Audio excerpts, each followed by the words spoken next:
Sorry, I'm a bit late. I had a very chatty Indian Times or something just on. Okay. Are you in Scotland right now? I am. I'm staying with my brother. It's early morning in Scotland. I haven't had Oh, my I'm first so coffee yet. sorry. So Yeah, I looked forgive at me it. for no. This is a great pleasure. Forgive me for being a bit bleary. Okay, well, I'll If do I'd that. known this was going to be on YouTube, I might have brushed my hair before I came on. But William Dalrymple, it's truly an honor to be speaking with you. I mean, you, of course, need no introduction. You're one of the most celebrated chronicles of Indian history, the author of many award winning books. And now, with your latest, The Golden Road, you continue to illuminate the rich and complex landscape of India's past. I must admit upfront, I feel quite honestly a bit underread, but I'm embracing this as a golden opportunity to get some insights straight from the to source. buy all my books and listen to all the podcasts, Indira. You must I definitely do do, that. the Empire, the Empire. I've been listening to it, yes. William, your work has reshaped how so many of us see history, not as dry facts, but as a living, breathing, and widely interconnected story. And in the Golden Road, you've once again given us a lens to see the past in ways that feel urgently relevant today. So I'm genuinely thrilled to have this chance to speak with you. So, Thank you. and as you return to inspire Australian audience, this November, I thought I'd start with a question on Australia before we go to talk about the Golden Road. We see Australian history as either isolated or tied to Europe. But I want to know what fascinates you about lesser known connections, whether ancient maritime links between India and Aboriginal trade networks or 19th century Indian laborers arriving here. And how do these alter Australia's place in the Indo Pacific story? Well, I should fess up straight away, Indira, that I'm no scholar of Australian history, and I haven't even yet done on the Empire podcast a proper Australian colonial series, which we have planned, and we were longing to get, for example, Claire Wright on to talk to us about that, but I haven't done it yet. So now I'm very much aware of debate of whether there were links between India and Australia in very early, deep history, and the whole story of how the dingo, for example, made it to Australia. There are all sorts of theories. Equally, the way that cockatoos managed to make it as far as Europe and appear in Renaissance paintings, and so these very early links with Australia are interesting. My own family, I'm speaking to you from Scotland, from the Dalrymple heartland near outside Edinburgh. And one of my forebears, Alexander Dalrymple, was the guy who came up with the idea of what became Captain Cook's voyage. Alexander, having raised the money for the expedition and formulated its scientific ideas, fell out with the Admiralty at the last minute because he wasn't given sole command of the voyage, and this Yorkshire sea captain, Cook, did the voyage without him, and the rest, I'm afraid, is history. And Alexander is largely unknown outside a small scholarly world, while every child in Australia and elsewhere has heard of Captain Cook. Yeah, and I also do know that you're related to Virginia Woolf. And so to the lighthouse, for me, to the lighthouse fascinated me. Anyway, I'm going to talk about the Golden Road. You explore the rich interconnected histories of India, Persia, and the Islamic world. What inspired you to focus on these overlapping cultures and historical exchanges? And why do you think understanding this shared past is important today? Well, two reasons. First of all, I spent the last 2 decades, 20 years, writing about the East India Company and the early colonial world and how the Mughal Empire transforms into this English-dominated world where India is run by a foreign corporation. It's a very modern story about corporate power. And in many ways, the East India Company is the forerunner and inspiration for these massive companies we see today, like Microsoft, Alphabet, and Apple. The difference was that the East India Company had an army from the very beginning. And astonishingly, the East India Company by 1800 had an army twice the size of the British Army. The British Army has about 100,000 troops. The East India Company army had 200,000 troops, exactly double the size. And that was used in a very aggressive manner throughout the 18th century to subjugate the patchwork of small kingdoms which had succeeded the Mughal Empire. So that by about 1840, the East India Company controlled the whole of modern India, either directly or indirectly through allied rulers, the so-called princely states. And it was an astonishing takeover because when the East India Company was formed, Britain as a whole only contributed about 7% of the world's GDP, while India produced about 40% of it. And yet one English company and one English building sitting in Leadenhall Street through military force and a very canny system of political alliances and a long-standing and very fruitful partnership with Indian moneylenders and the Jains and the Maoris ended up seizing the whole of India and asset stripping it and looting it. And anyway, that was 20 years of work. And I did it in partnership with a wonderful friend called Bruce Warnell, who was a fluent reader of Mughal Persian. And his work gave me access to a whole variety of sources that had never been used before, which is the main intellectual contribution and scholarly contribution of these books, I think. Anyway, he died of cancer. In 2019, and I, in a sense, I spent 20 years and 4 books exploring this. So it seemed a good moment to, in a sense, put them all into a box set, the company quartet, and to move on to a different subject. And this, I was delighted to move on to the subject which had fascinated me all my teens. When I was a keen student archaeologist, and this was the whole story of early India. And when I first went to India, it was to Ajanta, Ellora, to Sanchi, and all these sort of sites that I went. And I think my younger self would be very surprised to discover that I spent my entire middle age studying the 18th century rather than early India, because as a kid, I would have regarded the 18th century as utterly uninteresting, late, and far too modern to be of any interest. But anyway, it occupied me very happily for 20 years. Yeah. But this is, in a sense, of going back to my first love. Yeah. And trying to... the frustrating thing about early Indian history is the sources are very fragmentary. For a whole variety of reasons. There are very poor narrative sources for early India. While the Mughal era onwards, India has one of the richest historiographies, and one of the pleasures of writing those company books was to be able to go to some provincial library in a place like Tonk in Rajasthan and find 30 or 40 major Persian biographies which had literally never been translated. You were spoiled with choice. In fact, you were almost glutted with the amount of material which it was impossible to use.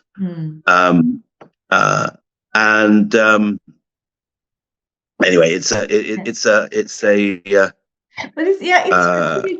It's fascinating how some of these places are a repository of information, and yet the saddest part in India is that we do not archive them well, or they're just lying in waste. Because I remember going to a museum in Rajasthan, which had one of the most fascinating of stuff, but it was so run down. Everything was so, and I feel so sad. That's a very criticism. The BJP government speak very loudly about national pride and the glory of the Indian past. They've failed to invest at all in new museums or really in excavation. For example, Nalanda, the great university of ancient India, only 10% has been excavated. Yes. And there's so much more to discover. I mean, if I was able to send any message to the Indian government, it would be to invest more in museums and excavation, because India at the moment has, it's extraordinary how little its civilization is known outside India. So few people come to India to look at these things.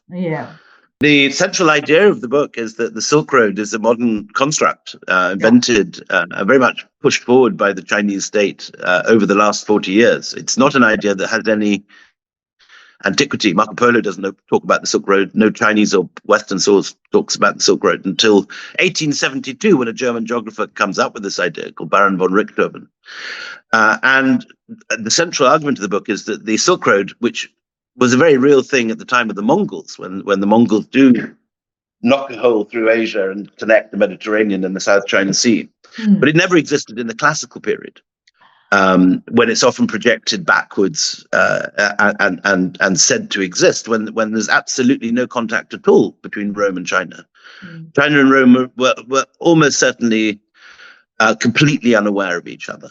There are vague rumors in some Chinese sources to a place called Daquin, which may be Rome in the far west, this big power. And equally, there's a few late Roman references to Athena, a city in the far east, which is hard to get to, where silk may come from. But at the same time as these distant rumors about places that never seen are being talked about, there is a very real and strong connection with India, and fleets of 250 Roman vessels are leaving the Red Sea coast of Egypt and sailing to India with the monsoon winds every year. And if you look at the coin map, is very clear that you see Roman coins all around the Mediterranean. Then there's nothing in Persia or China or Afghanistan. And then there's an enormous glut of Roman coins found all over the South Indian coast and Sri Lanka. I've seen your maps where you in those coins, yes, in some of your lectures, yes. But you've written about the syncretic traditions of South Asia, isn't it, in your research of the Golden Road? And so did you encounter any forgotten figures or movements that challenge dominant historical narratives in surprising ways? Well, to an extraordinary extent, the world has forgotten India's contribution completely. I mean, as you say, there's a very clear idea about the importance of China and the Silk Road. And India's contribution in three fields is largely forgotten. The first one is Buddhism. And from the period of Ashoka, 250 BCE onwards, the whole of Asia is transformed by Indian Buddhist ideas. So not just Sri Lanka and Burma, but Gandhara, which is Pakistan and Afghanistan, right through Lhasa to China, to Siberia, Mongolia, Korea, Japan, and all the Southeast Asian states, Thailand, Cambodia, Laos, Vietnam. All these areas are transformed. All convert massively to Buddhism. All then take on Indian languages like Prakrit and Sanskrit, and a whole variety of Indian conceptions of the universe like Jambudvipa and Mount Meru at the center of the universe, and ideas of kalpas of time and circular yugas and so on. Then there's a whole body of later a little bit later in the 5th century AD onwards, Hinduism, Sanskrit literature, Hindu kingship spreads right through Southeast Asia, Cambodia, Thailand, Laos, and so on. And you get the largest Hindu temple in the world built in Angkor Wat in the 12th century. And then finally, yes, mathematics, which spreads not only eastwards, but also westwards to the Arab world, then to Europe, giving us India's greatest contribution to the world. Yeah, I'll come to a question on that later, but I want to ask you this. You weave personal travelogue with deep archival work in the Golden Road.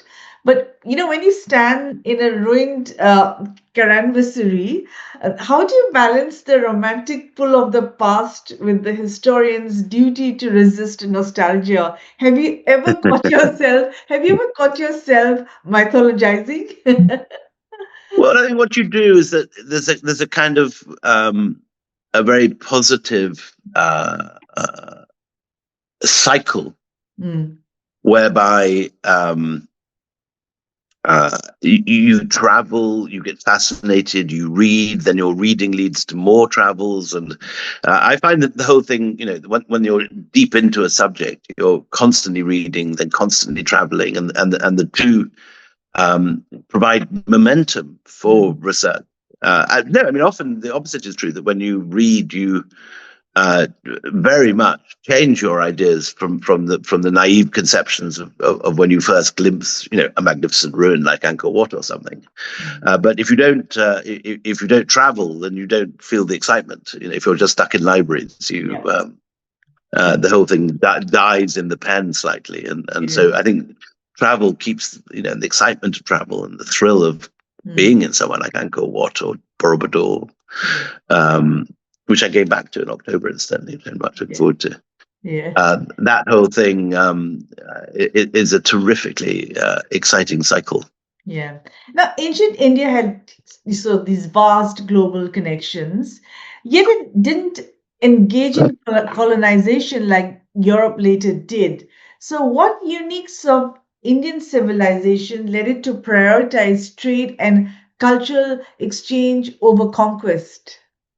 Well, ancient India was an extremely violent place. Like all human history is full of violence, and one shouldn't create a false paradise in India that everyone was engaged in acts of non-violence and benevolence to each other.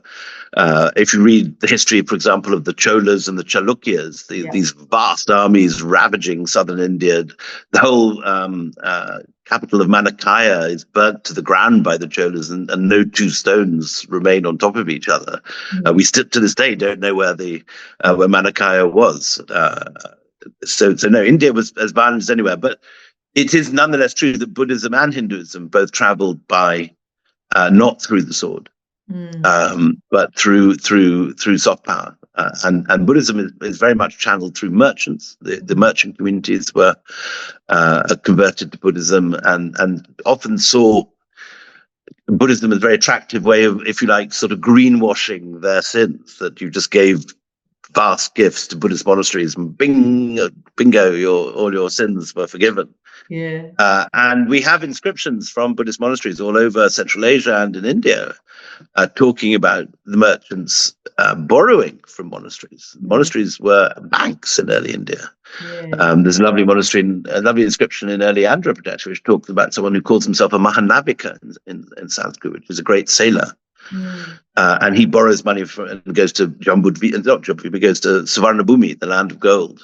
And then when he makes a fortune, he comes back and repays the monastery. And this is what this inscription is recording: the repayment of a loan. So the Buddhist monasteries were a very important part of the economic system, and Buddhism travels along the Silk Roads. Hinduism is slightly different because that's embraced by kings. Kings get frustrated by Buddhism because it means that they can't be great warriors; they have to be non-violent. And so many of them prefer to be like Arjun in the Mahabharata or Lord Ram in the Ramayana. Exactly. So the kings embrace Hinduism and read the Mahabharata and the Ramayana and the great epics and base their conduct on that. And so that has a different constituency, and it travels very much from kingdom to kingdom, with the Brahmins acting not just as sacred guides, but also as teachers. And administrators. They are literate. They keep the accounts, and the skills that they developed in sort of Pallava and Chola South India are brought to Southeast Asia.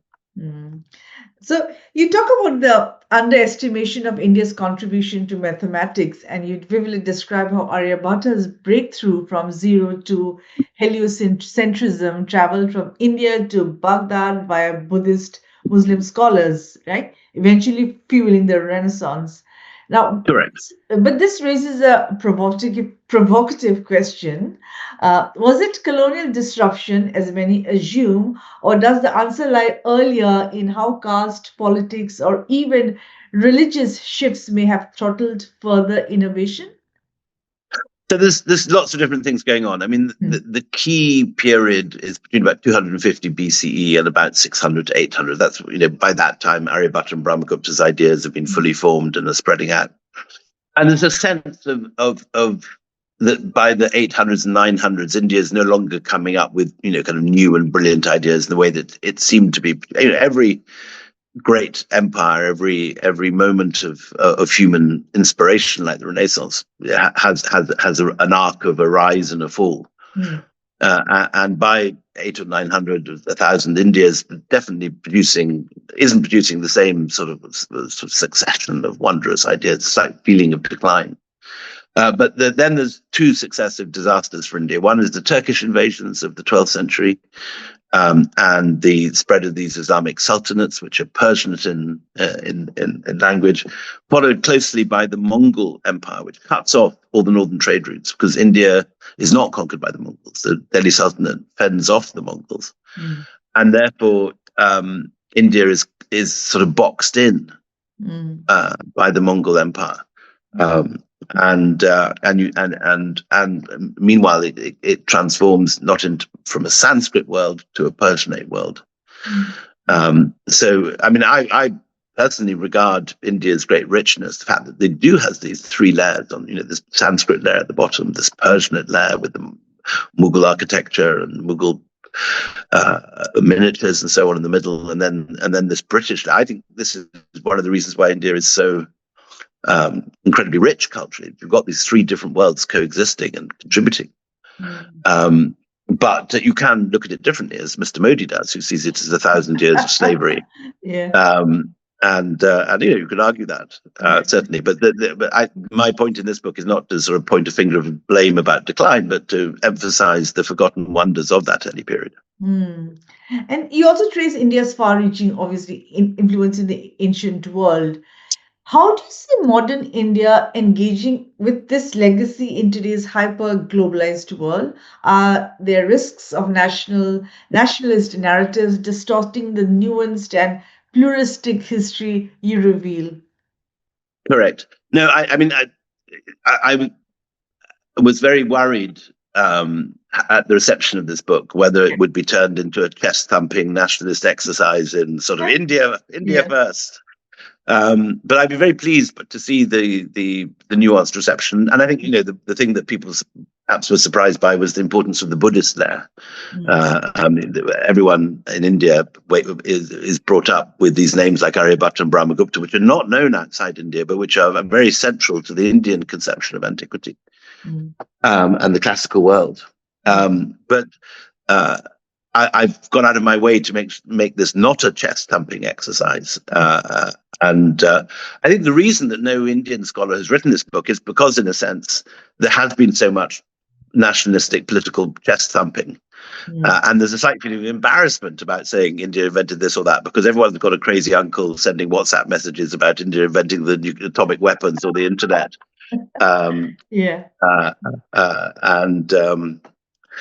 Anyway, but I try and do it in a moderate way, and a quarter of the book is footnotes to back up all the assertions I've made. So, with the rise of AI-generated narratives and deepfake technology, do you worry about the erosion of factual history as a shared reference point? How can historians safeguard truth in this new era?